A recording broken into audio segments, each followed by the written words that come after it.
Hello and welcome to another in our series of videos on the Scottish Wars of Independence.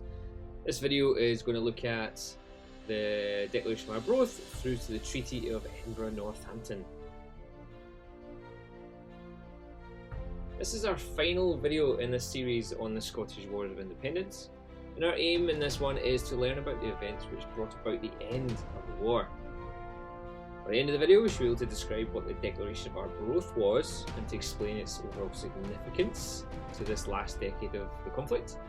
We should be able to describe the steps that Bruce took between 1320 and 1327 to maintain the pressure on English opposition to his rule. And finally, we should be able to explain the effects of Bruce's final campaign in 1328. Students of higher history, as always, will find it useful to take the information down as notes that appears in bold as we go through the video. So, to begin, the Declaration of Arbroath. Now, this document was signed in 1320, but how did we get here? Now, as a very brief recap on our previous video, we looked at the events between Bruce's victory at Bannockburn in 1314 and the ongoing campaign between himself and Edward II as they went to and fro across the Scottish-English border up until about 1319. In those years, Bruce had worked to steadily push out English control from Scotland. He'd recaptured the city of Berwick in 1318, and he launched a side campaign, a distraction. His younger brother, Edward Bruce, had taken an army of Bannockburn veterans across to Ireland to open a second front in the hope of spooking the English that a Celtic fringe was being stirred up against them. Ultimately, Edward Bruce's campaign met with failure for a number of reasons. If you check out our previous video, you can find out them all. And this drew to a naught. However, Robert Bruce himself kept up his activities of continually harassing England's northern frontier. And it's this stage that we set off from with the first item in today's video.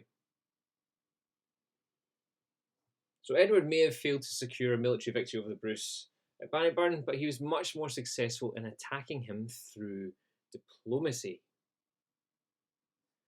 Edward had persuaded the Pope at that time, Pope John XXII, to put pressure on the Scots to undermine the Bruce. Now, Pope John XXII held personal lands in Gascony in southwest France, and as a strange situation of the kind of political map at the time, Edward II owned that part of France due to his inheritance through his family line, and that made him John XXII's feudal overlord for those lands. Now, Edward pressured the Pope into trying to undercut Bruce's legitimacy. Since the murder of the Common in Greyfriars Kirk, King Robert had been forced to ignore several orders from the Pope in Rome to come to truce with the English. John's predecessor as Pope, Clement V, had wanted a truce across Europe in order to gather an army to go crusading against the Muslim forces holding the Holy Land. Bruce's continuation of the war with Edward flew in the face of orders from the Pope himself until Clement's death in 1316. So the papacy was already really quite hostile to Bruce. Incidentally, Pope Clement had been responsible for the end of the Order of the Templar Knights, declaring them as heretics under dubious circumstances in 1307. Scotland had been one of the last places where Templars were accepted in Europe due to Robert's somewhat icy relationship with the papacy and the Pope in Rome. So Pope Clement V had recognised Edward I's right as Overlord of Scotland way back in 1305. Bruce had then been excommunicated by the Pope, if you remember, for his crime of sacrilege at Greyfriars Kirk, stabbing and killing John Comyn in 1306, but the Scottish bishops had instead chosen to offer him forgiveness. So Bruce had the support of the Scottish Church, but this was very much a junior branch of the Christian Church, as the Pope, the leader of all of Christianity, had not formally accepted Bruce in his absolution. Bruce was still out with the Church in the eyes of wider Europe and the wider Church. And this would be a problem.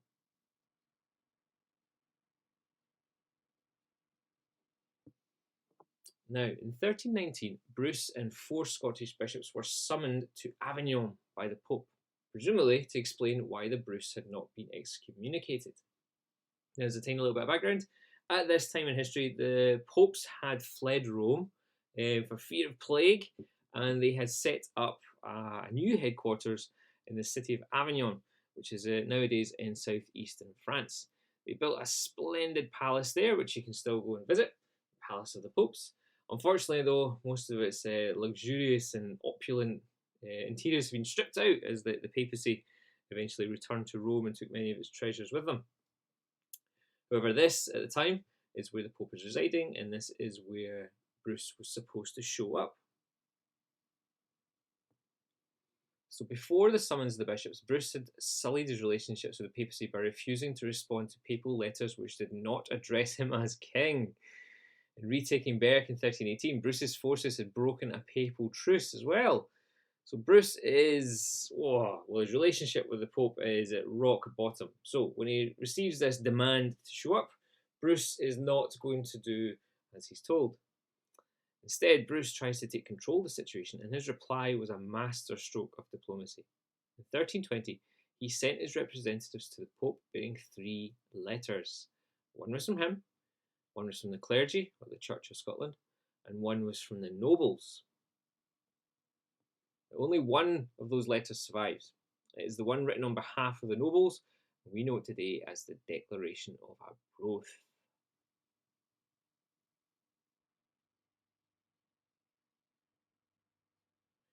And here we have Arbroath Abbey in the background. Now, this letter is an eloquently written justification of Bruce's seizure of the throne. It was written by an educated man, possibly Bruce's chancellor at the time, Abbot Bernard of Arbroath. And here's a picture of a reproduction of the Declaration of Arbroath, which you can see if you go and visit Arbroath Abbey today. Now, the Declaration of Arbroath is extremely well crafted, and it includes some famous passages such as this. For as long as 100 of us are alive, we will never on any conditions be subjected to the lordship of the English. For we do not fight for glory or riches or honours, but for freedom alone, which no good man gives up except with his life. Stirring stuff for the Scottish resistance. Now, the letter's purpose was manifold. It was to prove the Scots were fighting a just, legitimate war against unjust English aggression. It was to justify the Bruce's kingship, supported by the whole community of the realm, but only as long as he upheld the cause of Scottish independence. In other words, the nobles here are saying, if Bruce does a deal with Edward in England and we find ourselves once again coming under an English king as overlord, then legally the kingdom is allowed to basically ditch Bruce and replace him with someone else. And the letter's purpose was also to request the Pope to urge Edward II to leave Scotland in peace. They are urging for a higher power to draw a line under this conflict and end this long war. Now, the Declaration asserted the independence of Scotland since ancient times. As I said, it was very well written by clearly a very educated man. Now, in the document, they build in a foundation myth for Scotland to try and back up its claims of independence. They use the myth of an origin of the people of Scotland as stemming from Scythia. Now, Scythia represents the steppes of Russia. So, quite a far-fetched claim here. It also made some other dubious claims, such as Scotland had been converted into Christianity by St Andrew. Now that is patently untrue. St Andrew was living in the Eastern Mediterranean for much of his life, and as far as we know, never actually came to Scotland, although his bones allegedly did, but centuries after his death. Now, the cruel attacks of Edward I on Scotland earlier on in the war were emotively described in very graphic language.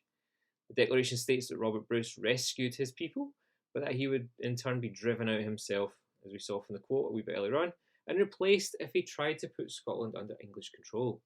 The letter seamlessly weaves in references to classic literature as well, and it cites a Roman author called Sallust, who wrote about the conspiracy of Catiline in the latter days of the Roman Republic. So we have here a writer who is referencing classical Roman texts, who has built on, if not manufactured, a foundation myth for Scotland to make it seem as if it has always been separate from England, and someone who is a bit of a wordsmith when it comes to making quite an emotive or compelling argument. So we have a master craftsman at work here.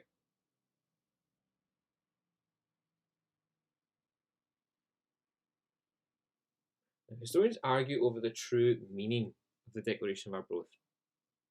Some say the document is an outpouring of patriotic support for the Bruce. Albert Bernard, after all, seems to have been Bruce's man. Others say most of the nobles who signed probably hadn't actually even read the document which bore their seals. It was instead a spectacular piece of royal propaganda. If you remember a few minutes ago I said that there were 3 letters sent. There was one on behalf of the king himself, one on behalf of the clergy or the Church of Scotland, and one on behalf of the nobles. There's nothing to say that the king basically had his man write each of these 3 letters and had them signed by these different members of the community of the realm in order to make it seem like Bruce had wider support, when in fact these are just different strains of Bruce's voice.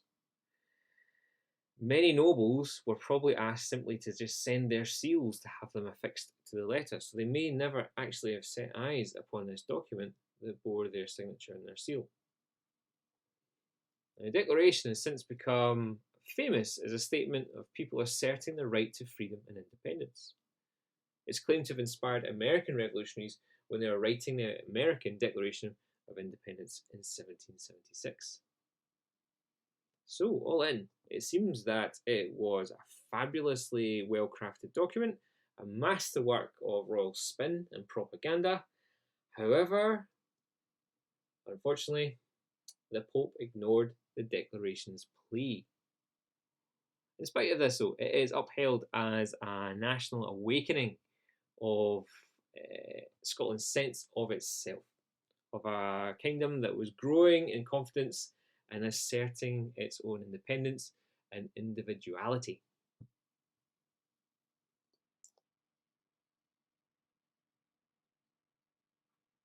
The actual political situation in 1320 in Scotland was far from settled. 6 years after Bruce's triumphant victory at Bannockburn, many of the nobles of Scotland who had given their seals to the Declaration of Arbroath were likely not to have been fully committed to the support for the Bruce as king. True, it was politically expedient for them to come off the fence, as it were, waiting to see which side was going to win, Bruce or Edward II of England. After the Battle of Bannockburn, they had to commit to Bruce or face losing their lands and their titles, but that's not to say that they came over willingly or wholeheartedly to support Bruce as king. An example of this havering can be seen with an assassination plot against Bruce by William de Soulis of Liddesdale. He was one of the contenders back during the Great Cause. His plot was uncovered in 1320. It's thought that he wanted to put Balliol's son on the throne. Now, William de Soulis himself had had a tenuous claim to the throne even during the Great Cause. His mother was a Comyn by birth. And for his plot, de Soulis was not solely supported by Scots nobles who had opposed Bruce before Bannockburn. The plot did little to harm Bruce's reign, but it did demonstrate that even after Bannockburn, Bruce did not enjoy universal support across Scotland. Now, an alternative story about what happens to de Soulis circulates in folklore on the borders. First of all, I'm going to show you what happened officially to him. King Robert put down de Soulis's rebellion swiftly, and de Soulis was imprisoned at Dumbarton Rock and died under suspicious circumstances in 1321. However, an alternative story of de Soulis's fate circulates as folklore in the borders down in Liddesdale, where he was the Lord of Hermitage Castle. There, stories of how cruel and wicked a man de Soulis was abound, and it goes that they believed that de Soulis was in league with evil spirits, that he had supernatural and evil powers, and that to get rid of him would require something quite extensive and above and beyond. Now, Bruce is supposed to have heard of another one of the outrageous actions of de Soulis as he tried to abduct a young girl, and is said to have exclaimed, "Soulis, Soulis, boil him and brew him for his trouble." And someone took this Bruce at his word, and de Soulis was abducted from his castle, and he was taken to a hill near the Hermitage called Nine Stane Rig, which is a hill topped by a circle of 9 standing stones. And there he was bound with a specially made chain, because ropes apparently would not survive against his supernatural powers, and he was boiled alive in a cauldron of molten lead. Wow, he must have been a bad man. So Dessoulis is out the way, but the Dessoulis episode does show us that Bruce is not ruling over a united kingdom. Scotland is not one big happy church all united behind one man. So events moved on with Old Byland. In 1322, Edward had gathered 2,000 cavalry and 20,000 infantry to amass a gigantic army to invade Scotland once again. Now this proves to us as well just that Bannockburn for the English is not the be all and end all. It is a bump in the road. It is not a catastrophic defeat. And the fact that Edward is able to pull together such a large force to come back again and have another go at Bruce underlines this fact. This army was bigger than the force that Edward had led to Bannockburn. He assembled his men at Newcastle this time, and he marched north for Edinburgh. Now Bruce was aware that he had played a blinder at Bannockburn and could not rely on that certainly to happen again. So instead of fighting Edward directly, Bruce seized the initiative again, as he often did, and he led his own army instead to invade England rather than meet Edward on his own soil. He ravaged the lands around Carlisle before marching south to raid into Lancashire and then across the Pennines into Yorkshire, striking down into approaching the heartlands of Edward II's kingdom. With Bruce in the south, Edward lacked a target for his campaign. Such a huge army was proving enormously expensive to keep in the field, and obviously without the prospect of a momentous battle or some kind of engagement to show that he was now back in charge and the top dog of Scotland again, as Bruce was absent, he was forced to retreat back down into England. And as he went, different elements of his army peeled off and went home in their own different directions. So, as they worked their way down the road, his army gradually diminishing the further south he went, Scottish pirates made the situation worse by plundering Edward's supply ships as they sailed up the east coast of England.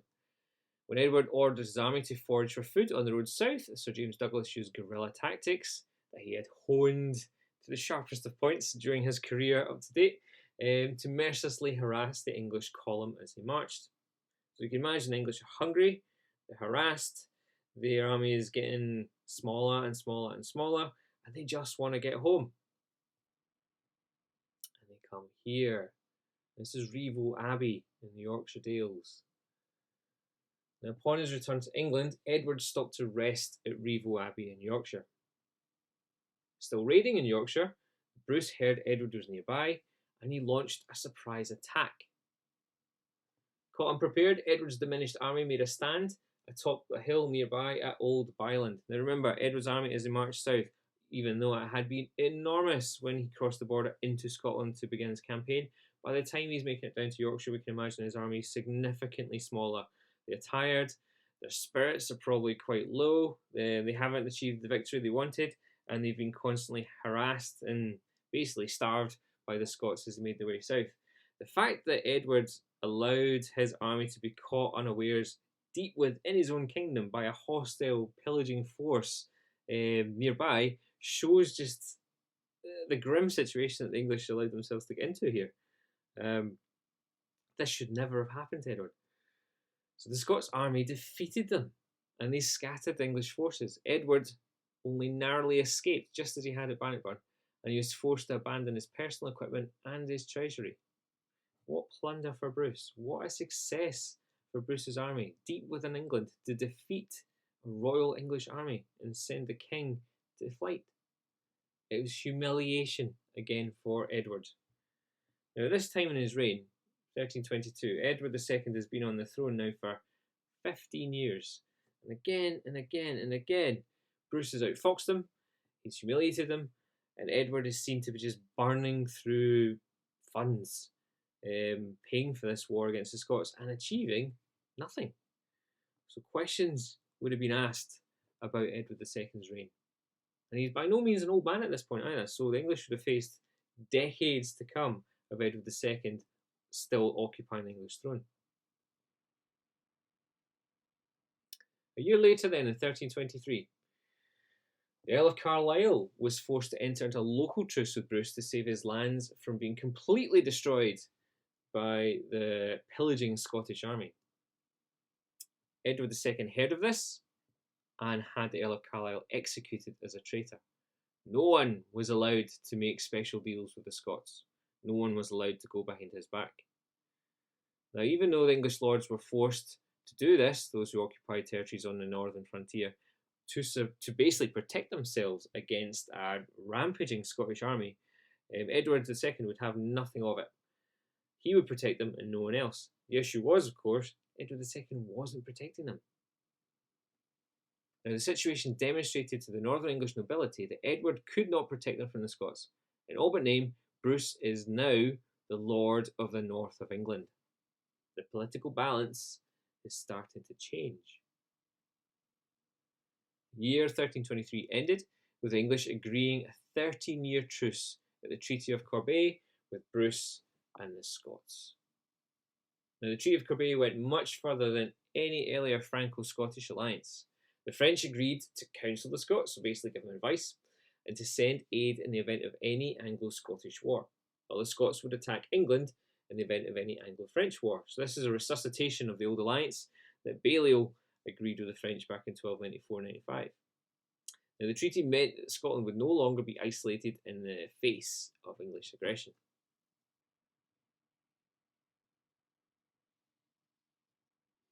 The treaty was unpopular on both sides because they both wanted to carry on having a go at each other, and it only lasted for 3 years. The Scots were angered by Edward refusing to recognise the Bruce as the rightful King of Scots and it having to agree to giving up their conquests in Northumbria. The Scots had done so well, they didn't want to just relinquish what they felt naturally was coming to them. A coup against Edward II in 1326, the English nobles eventually reached breaking point with him, led to his estranged wife Isabella and her lover Sir Roger Mortimer forcing Edward II to abdicate, replacing him with his teenage son as a puppet ruler. So, on the 12th of January 1327, the leading barons and clergy of England agreed that Edward II had to be removed and he'd get replaced by his son.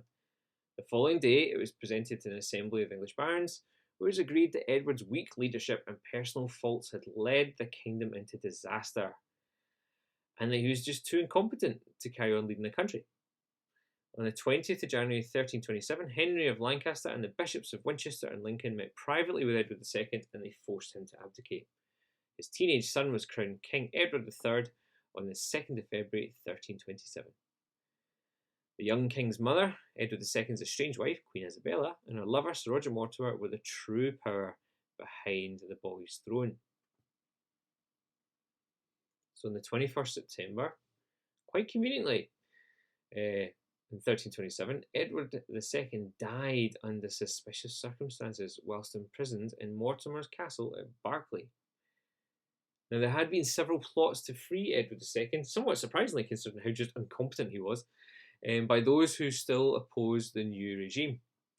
It was becoming politically difficult for Mortimer and Isabella that Edward II still lived as a result of this. So rumours of his lurid murder with a red-hot poker began to circulate from 1330, but many historians now doubt these.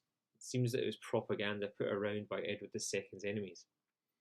There were also rumours that Edward lived and escaped to live on the continent, either masquerading as a Welshman, whom, apparently according to some stories, Edward III later met, or he was hiding and masquerading as a Franciscan hermit, so basically a kind of isolated monk.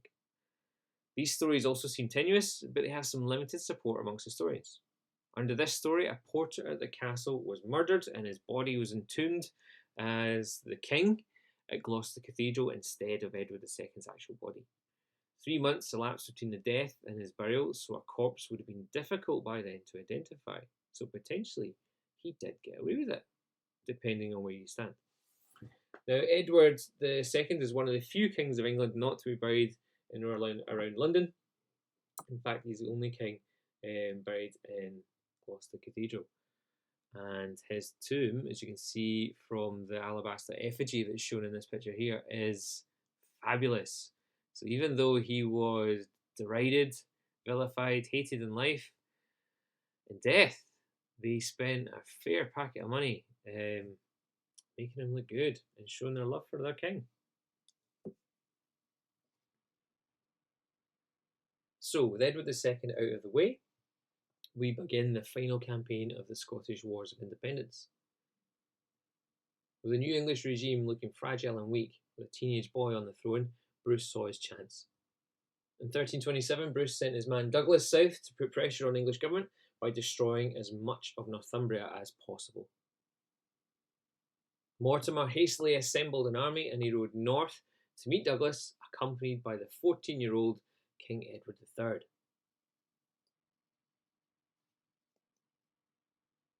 And the wily Douglas refused to meet Mortimer in battle. Instead, he did what he knew, and he carried out a series of hit-and-run guerrilla raids on the English army. One account tells us that a night attack by Douglas even made it perilously close to King Edward's tent in the midst of the English camp. They almost laid hands on the young teenage king. At the same time, Bruce himself led another raid across the Irish Sea, reopening the second front in English-held Ulster, reigniting fears of a Celtic fringe forming an alliance against England. When Bruce returned to Scotland, he himself launched another invasion southwards. Publicly announcing, remember this is all about political pressure as well as military, publicly announcing that he meant to annex Northumbria and add it into Scotland, he left an army besieging Norham Castle, shown in the background here, before touring the county handing out lands to his nobles and his knights. Norham Castle sits right over the southern bank of the River Tweed. It is a gigantic English stronghold that sat like a thorn in the Scottish side and allowed them to lock down the frontier. Norham Castle was almost impossible, it seemed, for an army to besiege and to take.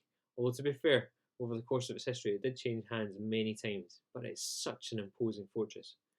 So to make sure that the English garrison lodged in there was contained and couldn't sally out and affect his efforts, Bruce left an army besieging this while he took the rest of his forces on a tour around the county of Northumberland, and he formally handed out different estates and castles to his own lords, making a show that yes, here is a king who is taking over a county and adding it to his own domain. This obviously alarmed the English. So Isabella and Mortimer's inability to stop him was turning their nobles against him. Hastily, to prevent a rebellion in England, they agreed to negotiate with Bruce, because clearly they lacked the military ability to stop him. And this led to the Treaty of Edinburgh, also known as the Treaty of Northampton, signed in 1328. The negotiations were completed on the 17th of March 1328. In exchange for withdrawing from Northumbria and paying £20,000 in damages, that Bruce would be officially recognised as the King of Scots. This is what he's been after all those years. The £20,000 in 1328 is approximately the equivalent of about £12.2 million today. Now, money was a lot more scarce in the medieval world, so it would have seemed like a much greater amount. It would have paid for 1 million days of labour by skilled tradesmen. It would have bought 54,000 cows, or it would have paid for 29,000 horses. So it gives you an idea of just how much this means. Now, the independence of the Kingdom of Scotland was to be committed to writing, signed and sealed. To secure the deal, a royal marriage was also agreed between King Robert's son, which he'd finally managed to have, young David, with Princess Joan of England. Born in 1324, David was only 4 years old at the time of the treaty. He was born when Robert the Bruce was 49 years old, and his wife was 35. So in terms of the fertility of adults in the medieval period, David was a surprise. Very much a last throw of the dice, and probably a very, very, very welcome one. It meant that Bruce finally had that male heir that he needed to avoid an Alexander III style break in this royal line of succession. So Joan was 7 at the time of the proposed marriage. They were married for 34 years in what sadly was an apparently cold and very loveless relationship. Peace. The First Scottish War of Independence was over after 42 years of conflict. King Robert the Bruce retired to his manor at Cardross on the River Clyde in his later years as his health declined. He was suffering from a terminal illness and he died in 1329, aged 54.